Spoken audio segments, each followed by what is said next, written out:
Hello, everyone. Happy Wednesday. I hope you're enjoying your Wednesday night. I know that I am. It's going to be raining soon, and I can't wait. Thank you for joining me for Storytime with Moonie, where I read short stories every Monday, Wednesday, and Friday for littles in every community. You can follow me on Instagram at Moonie the Space Kitty, Moonie the Space Kitty SFW, or Storytime with Moonie. The only difference between the profiles are the tags that I use. Through the profiles, you'll have access to the items I sell in my little shop. Now grab your stuffy and get real comfy. Tonight's story is the Fir Tree.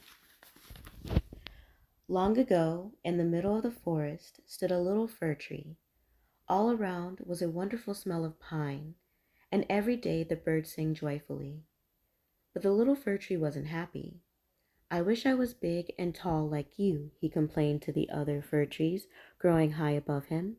"I wish I could nearly touch the sky and look out over the whole forest." "You will be as grand as us one day," one of the other trees chuckled. "Just be patient."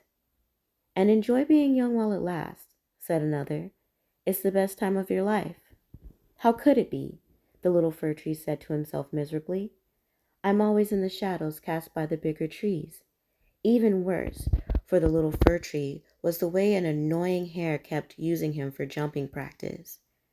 "I can leap right over you," the hare gloated as he bounded up to the little fir tree and then jumped easily clear of him.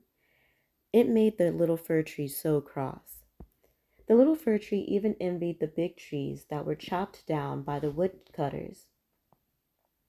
The birds told him that the trees were carried on horse-drawn carriages and taken to do very important and exciting jobs.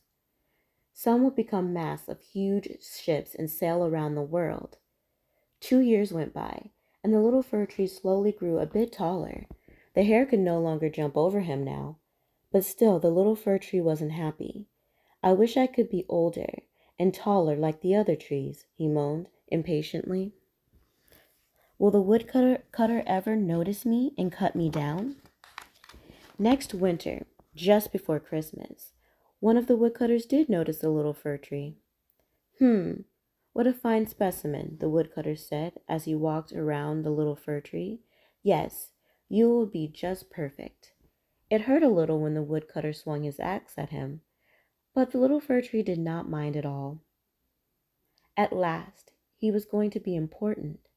He wondered whether he was going to be made into a ship and travel around the world. Instead, and just as good, he was taken to a grand house and placed in the middle of the grandest room of all with a very high ceiling. The little fir tree stood tall and proud. Everyone in the house hurried into the room to admire the tree, and the children danced around him gleefully. He was soon made to feel even more special when the children decorated his branches with bulbs, ribbons, and twinkling lights.